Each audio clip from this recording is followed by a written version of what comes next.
El Señor nuestro Dios tiene secretos que nadie conoce. No se nos pedirá cuenta de ello. Sin embargo, nosotros y nuestros hijos somos responsables por siempre de todo lo que se nos ha revelado, a fin de que obedezcamos todas las condiciones de estas instrucciones. Gloria de Dios es ocultar un asunto y gloria de los reyes el investigarlo. Te invitamos para que juntos aprendamos sobre la profecía bíblica y así entender en qué tiempo profético vivimos. Escucha la exposición de la enseñanza escatológica en labios del pastor Víctor Archil.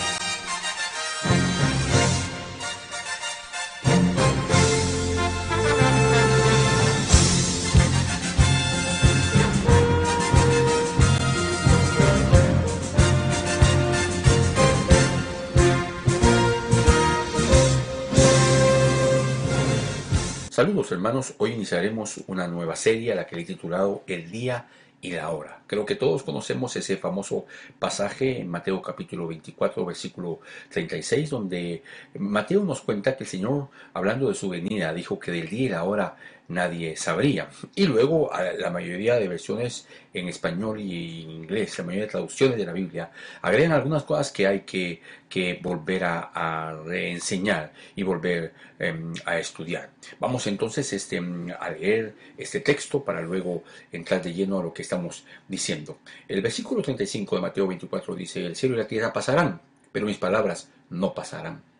Pero acerca de aquel día y hora nadie sabe, ni los ángeles de los cielos, ni el Hijo, sino solo el Padre. Debemos nosotros replantearnos la pregunta si realmente el Señor Jesús estaba realmente enseñando que nadie sabría el día y la hora de su venida, o a qué se estaba refiriendo. Para entender esta profecía, para entender esta frase, nosotros debemos entonces responderla, y la vamos a responder a través de esta serie de enseñanzas que tienen que ver con el día y la hora. Y para ello, primero en este primer tema tocaré el calendario lunar, luego abordaremos en una segunda enseñanza las 7 fiestas bíblicas. Otro de los temas que analizaremos juntos será el tiempo, es decir, el Cronos y el Kairos. El cuarto tema que vamos a tocar serán las 8 fases lunares, y por último vamos a estudiar el día y la hora que nadie sabe. Es decir, considero que este es un tema bastante complicado de poder explicarlo, y de la misma manera bastante complicado de entenderlo. ¿A qué tipo de complicación me refiero? Me refiero que para entender a cabalidad esta frase necesitamos sentarnos a escuchar el tema con una Biblia en mano y a tener un corazón abierto y una intención o un interés, más que intención, un interés de buscar en las Escrituras que lo que usted está escuchando a través de mis labios está en la Biblia. Es decir, yo creo que debemos hacerlo tomando en cuenta que algunos versos de la Biblia, para esto que voy a decir para muchos será como un balde de agua fría, sobre todo en el Nuevo Testamento. Algunas frases están agregadas y no aparecen en los originales. Ya lo he dicho en otras ocasiones, pero lo recalco porque no es algo muy común, no es algo que se diga con tanta frecuencia, no es algo que lo conozcamos. Nosotros sabemos que aún el mundo científico, los escépticos, los historiadores que están en contra de la Biblia, dicen que ella se contradice a sí misma, y hay un ataque sobre todo para el Nuevo Testamento, hablando de errores que ellos le han encontrado. Gracias a Dios que la Biblia fue inspirada por el Espíritu Santo, y que toda la palabra es inspiración del Espíritu Santo, pero de la Biblia que hablamos es de la Biblia que fue inspirada en griego. La Biblia que nosotros, el Nuevo Testamento, pero que nosotros tenemos, fue inspirado en griego, y el Nuevo Testamento, el Antiguo Testamento, fue inspirado en hebreo y en arameo, pero vamos a concentrarnos solamente en el Nuevo Testamento. Y entonces los primeros 400 manuscritos de la Iglesia primitiva, es decir, desde los apóstoles hasta los padres apostólicos, hasta la era de los pospadres apostólicos, ellos manejaron los primeros manuscritos, esos primeros 400 años, y en esos primeros manuscritos que no se escribía en minúsculas, sino que todo se escribía en mayúsculas, hay cosas que no aparecen. Por ejemplo, aquel famoso pasaje donde Jesús, donde sus discípulos están queriendo liberar a un muchacho lunático, a un muchacho que con los efectos de la luna él tenía problemas, estaba endemoniado. Los discípulos intentaron y no pudieron, ustedes lo han leído, y luego el Señor Jesús aparece en escena y el Padre le dice al Señor Jesús: tus discípulos no pudieron, ¿podrás tú? Jesús le contesta a aquel hombre, a aquel padre: ¿cómo que si puedo? Para el que cree todo es posible. Ahora, el Señor Jesús lo libera, pero a continuación se da una pregunta impresionante, pero que aquellos que le agregaron a las escrituras nos han confundido. Ellos le preguntan a Jesús: Señor, ¿por qué nosotros no pudimos? Entonces Jesús les dijo: por vuestra poca fe. Porque si tuvieras fe como un grano de mostaza, le dirías a este monte que se mueve de aquí para allá, y así se haría. Pero de ahí pareciera que el Señor Jesús, si seguimos leyendo ese pasaje, pareciera que el Señor Jesús cambia lo que le está diciendo y luego les dice: porque este género solo sale con oración y ayuno. Entonces la pregunta, cuando la leemos así sin ningún tipo de estudio exhaustivo, bueno, entonces ese no pudieron porque ellos tenían poca fe, o no pudieron porque no ayunaban y oraban. Yo sé que algunos van a contestar las dos cosas, pero si nosotros lo leemos en los 4 evangelios, nos damos cuenta que una frase contradice a la otra. Sin embargo, cuando uno lee este pasaje de Mateo en los primeros 400 años de los primeros manuscritos de la iglesia, ahí no está la frase: este género no sale sino con ayuno y oración. No existe esa frase. Es decir, esa frase está agregada. Eso no quiere decir, no estoy insinuando, no estoy diciendo que no existe la doctrina de la oración y el ayuno para el creyente. En ese pasaje en específico, el Señor Jesús les dijo que ellos no habían podido sacar o liberar a ese muchacho o a ese joven porque la fe de ellos era menos de la fe que se requería para hacer obras de parte de Dios. Es decir, la fe mínima de la fe de un grano de mostaza. Ese es otro tema. Pero ¿por qué lo estoy trayendo a colación? Porque en este pasaje en específico que he leído, el versículo 36 dice: pero acerca de aquel día y hora nadie sabe, ni los ángeles del cielo, ni el Hijo, sino solo el Padre. Aquí hay un pasaje que es muy atrevido. ¿Cómo es posible que el Hijo de Dios, que todo le fue entregado, que todo está debajo de sus pies, que él mismo dijo que nada de lo que el Padre hacía se lo ocultaba al Hijo, cómo es posible que ahora diga que ni el Hijo sabe? De nuevo regreso a los primeros 400 años de la iglesia. Y en los primeros 400 años de la iglesia, lo que aparece en este pasaje, y se lo voy a leer como aparece: pero acerca de aquel día y hora nadie sabe, ni los ángeles, sino solo el Padre. Es decir, eso nos debe alegrar, porque no está diciendo la Biblia que Jesús no sabría el día de su venida, que Jesús no sabría el momento en el que Él aparecería. Ahora bien, esto está respaldado por el mismo texto, el texto cercano, pero acerca de aquel día y aquella hora nadie sabe. Cuando nosotros leemos ese pasaje en nuestros 2000 años después de que se escribió, y leemos: pero aquel día y aquella hora nadie sabe, y lo leemos en un idioma en el cual no fue inspirado la Biblia, ya sea inglés o español, nosotros inmediatamente asociamos la interpretación de ese pasaje a lo que nosotros creemos hoy actualmente, pero ese pasaje fue escrito hace 2000 años y la expresión del Señor Jesús era una expresión idiomática que nosotros tenemos que entenderla, y que a través de enseñanzas, yo sé que si usted pone atención y pone su corazón a esto, va a entender a lo que el Señor Jesús se estaba refiriendo. Pero acerca de aquel día y hora nadie sabe, ni siquiera los ángeles de los cielos. Entonces el Señor está hablando de un día y de una hora. ¿A qué se estaba refiriendo? Bueno, para empezar, entonces, para empezar a explicar, la serie se llama El Día y la Hora, pero hoy vamos a adentrarnos en el tema el calendario lunar, y tuve que hacer esta aclaración previa antes de empezar a enseñar y a platicar sobre el. Es necesario entender. Algunas veces la gente pregunta: ¿de dónde sacó el hermano tal cosa? Yo te invito a que tú lo investigues, tú vas a encontrar, porque está abierto para todo. Yo no me atrevería a decir que algo no está en las escrituras si no estuviera. Lo que a mí me preocupa es darme cuenta que tanta gente cree que estos pasajes, algunos de esos pasajes están en las escrituras inspiradas. Así que los hombres de ciencia están totalmente equivocados al creer que la Biblia se contradice a sí misma, cosa que no es. Nosotros los hombres podemos interpretar la Biblia a nuestra manera y equivocarnos, pero Dios jamás se va a equivocar, porque Dios es veraz. Por eso dice la Biblia, sea Dios veraz y todo hombre mentiroso. La Biblia es irrefutable, la Biblia no comete, es inerrante, no comete errores. Bueno, entonces, entrando de lleno a lo que estamos nosotros viendo, y decía al principio que tenemos que el tema se llama el calendario lunar. Entonces en Génesis capítulo 1, versículo 5, la Biblia nos cuenta y nos dice lo siguiente: y llamó Dios a la luz tinieblas, y a las tinieblas la llamó noche, y fue la tarde, y fue la mañana de un día. Ahora, esto hay que poner atención. Y llamó Dios a la luz día, y a las tinieblas la llamó noche. Ahí separó el día Dios como noche y día, o día y noche. Y fue la tarde, pero pongamos la atención a esto, y fue la tarde y la mañana de un día. Es decir, que entonces los días Dios los comenzó en la tarde y los terminó en la mañana.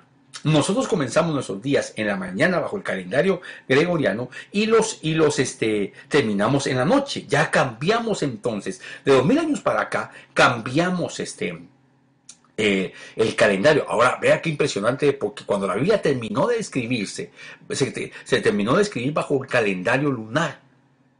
Y aún la primera generación de la iglesia fue una generación en un 95% judía. De hecho, todos los apóstoles eran judíos. Entonces ellos se manejaban bajo un calendario lunar. Eso no cambió hasta muchos años después con el calendario gregoriano. Y entonces cambiaron. Yo estoy insinuando aquí que volvamos al calendario lunar, que guardemos los días. No estoy insinuando eso. Yo lo que sí creo es que cuando se estudia los tiempos en la Biblia, debemos estudiarlo no bajo un calendario judío o árabe, que también es lunar, porque al final ellos también han cambiado mucho de lo que es el calendario que Dios le dio. Comenzaba entonces, para concentrarnos en esto, comenzaba el día, o comienza el día de Dios. En Dios el día comienza en la tarde y la mañana y termina en la mañana. Eso tenemos que empezar a entender cuando estudiamos la profecía bíblica. ¿Por qué? En esta serie estudiaremos dos palabras que aparecen en el griego y que están conectadas con el hebreo, que es el kairos y el cronos del kairos. El cronos es el tiempo del hombre y el kairos es el tiempo que Dios mueve dentro del cronos del hombre. Entonces es el tiempo de Dios, para quitar los tecnicismos de otros idiomas del griego. Es el tiempo de Dios manejado dentro del tiempo de los hombres. Pero entonces nosotros ya empezamos a entender, tú que estás escuchando, que Dios escribe la Biblia y escribe su profecía bajo un calendario lunar. Y entonces esto, solo para decirlo de alguna manera, los días comienzan en la tarde y terminan en la mañana. Es un calendario lunar y tiene 12 meses de 28 días. Hoy hay diferencias y hay que compensar las diferencias de ese año, porque cada 3, 4 años hay que compensar un año por el aspecto de que o un mes, hay que agregarle un mes por los días que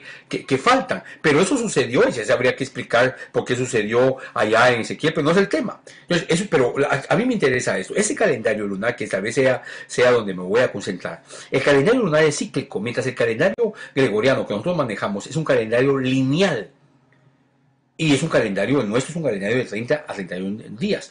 Por ejemplo, la Biblia está escrita bajo un pensamiento hebreo, rabínico, y es un pensamiento oriental, es un pensamiento circular. Ellos piensan de una manera circular. Y por ejemplo, cuando nosotros leemos o vemos una película, o vemos una novela, o vemos lo que veamos, su punto culminante siempre está al final. Empieza lo que estemos viendo, sea una película, una novela, leemos una historia, y empieza aquello de menos a más hasta que llega al punto más alto, el punto culminante, y ahí es donde termina. En cambio, eso es la mente occidental. Nosotros los occidentales, pero la mente oriental es circular. Y cuando entonces uno lee una parábola, la lee con una mente lineal y por eso no la entiende. Pero si nosotros leemos las parábolas como las escribieron, con una mente circular, nos vamos a dar cuenta que cualquiera de las historias de la Biblia, las parábolas, la parábola del hijo pródigo, la parábola del buen samaritano, porque la parábola del buen samaritano, su punto culminante está cuando el samaritano aparece en escena. Es decir, en la mente circular, el punto culminante de la historia siempre está en medio, nunca está al principio ni al final, sino que siempre está en medio. Y normalmente en la mente circular, el punto número uno que se ve al principio, luego se ve después de que pasa el punto culminante en medio, y así sucesivamente se van conectando. Ahora, ¿por qué estoy mencionando todo esto? Porque de la misma manera que el calendario es un calendario circular, se convierte entonces en un calendario cíclico.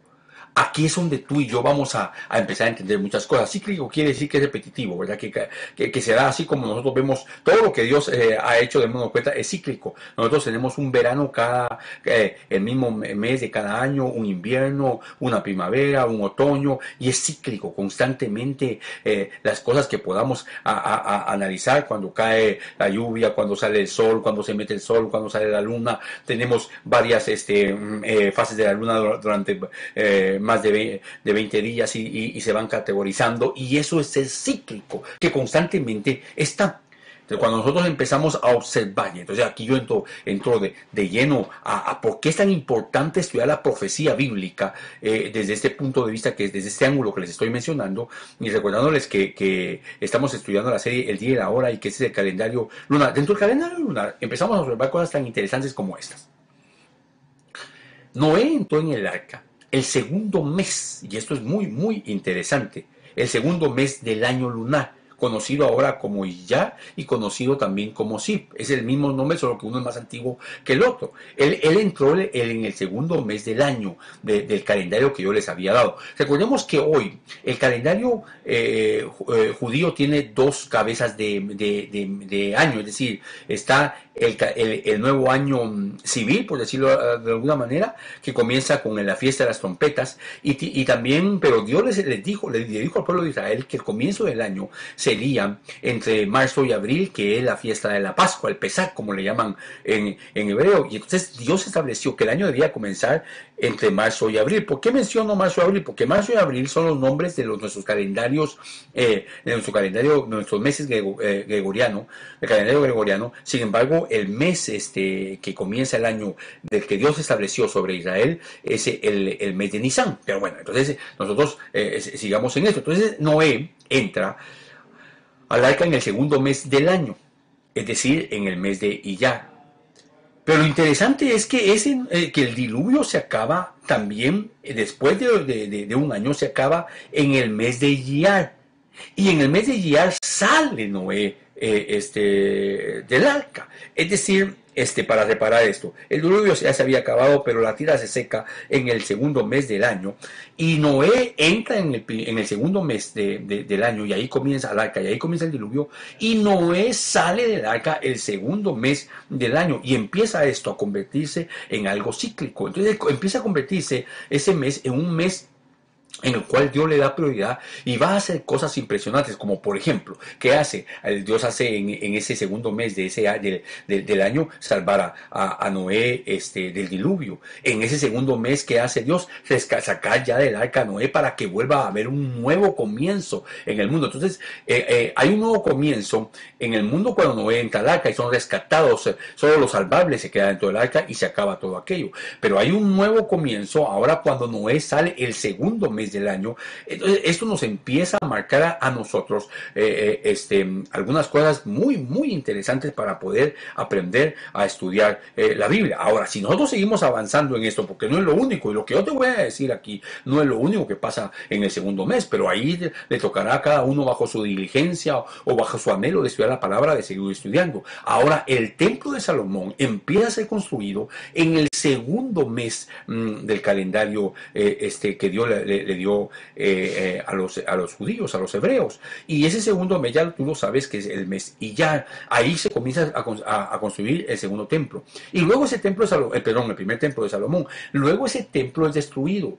Y en el segundo mes del año, 70 años, bueno, no 70 años después, sino que ahí ya estamos hablando de muchos años después, es destruido Se comienza el segundo templo a construir. Mira qué interesante esto. El segundo mes del año entra Noé al arca, el segundo mes del año sale Noé del arca, el segundo mes del año el templo de Salomón es construido, el segundo mes del año el segundo templo judío es de nuevo construido. Entonces seguimos viendo cómo Dios va marcando su calendario profético y haciendo cosas que están marcando, que marcan la historia de todo, en ese caso del pueblo, del mundo y del pueblo de Dios, porque obviamente a Noé no lo podemos contar como judíos, el pueblo de judío no existía, el pueblo de Israel no existía, a Noé lo contamos como un hombre, una familia de Dios. Entonces Dios salva a una familia en el segundo mes del año, en el diluvio, entra al arca y obviamente salva a la humanidad a través de esa familia, y esa familia también ahora comienza un nuevo inicio, el mundo comienza de nuevo con aquel Noé que sale el segundo mes del año. Ahora el pueblo de Israel llega a su máxima gloria con su templo, después de haber tenido 3 reyes, que había sido primero Saúl, antes de ello lo que habían tenido era profeta, y antes de los profetas habían tenido jueces. Entonces Saúl es el primer rey, David es el segundo, y el tercer rey es Salomón, que es el que construye aquel templo. Ese templo dura muchos años a través de muchos aspectos que nos cuesta el libro de Crónicas y el libro de Reyes, hasta que es destruido en el tiempo de Babilonia. Pero es construido en el segundo mes, y en el segundo mes del siguiente templo judío es construido también el otro templo. Y esto sigue, porque estamos hablando de un calendario cíclico. Ahora tú empiezas a entender por qué este tema se llama el calendario lunar, o también se pudo haber llamado el calendario cíclico. Ahora, voy a saltarme muchas otras cosas, porque si no, no me daría tiempo. Pero lo interesante es que en el segundo, y escucha esto, si estás sentado, agárrate bien, y si estás parado, siéntate. Y si estás manejando, frena. Fue en el segundo mes del calendario hebreo, Iyar o Sib, que Jesús ascendió al cielo después de haber resucitado. Después de 50 días. Jesús, después de pasar el Señor, 40 días, el Señor Jesús ascendió a lo más alto en el segundo mes. Esto es, amados hermanos, impresionante, porque entonces nos está marcando el calendario judío, el calendario, lunar, algo muy importante. Ahora, yo me hago una pregunta. Los ángeles le dijeron a aquellos hombres: así como habéis visto ver al Señor, así lo veréis venir. ¿Será que también se refería al segundo mes del calendario que Dios estableció? Bueno, eso será estudio de otro tema, pero lo dejo ahí sobre el tintero para que tú puedas tomarlo. Sigo avanzando sobre este calendario cíclico que se marca épocas. Esto que yo acabo de mencionar sobre el segundo mes es positivo, pero también se marcan cosas en aspectos negativos. Por ejemplo, algunas de las cosas que han pasado sobre la profecía.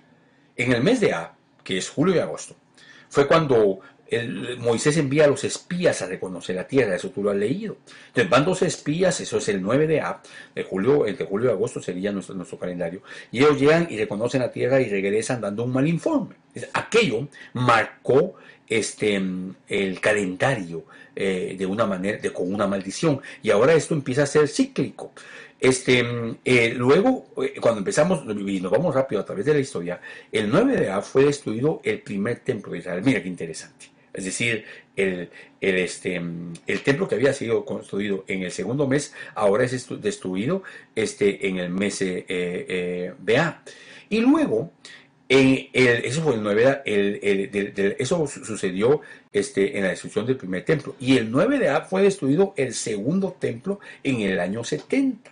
Mira este calendario cíclico, cómo se maneja este calendario hebreo. Aquí es donde Dios mete su cronos, su kairos, perdón, dentro de su cronos. Entiende bien que el cronos, para explicar un poquito sobre eso, cuando los discípulos le dijeron: Señor, restaurarás a Israel en este tiempo. Ellos preguntaron: en este cronos. Y Jesús respondió: no les toca a vosotros saber ni los tiempos ni las sazones. Él les respondió: no les toca saber a vosotros ni los kairos ni los cronos.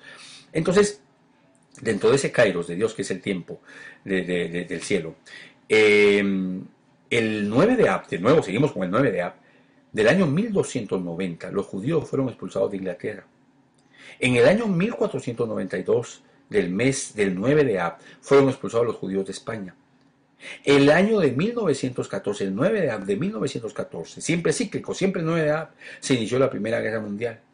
Y ese año de y en el año de 1942, el 9 de Ab, se inició el exterminio judío por Adolfo Hitler.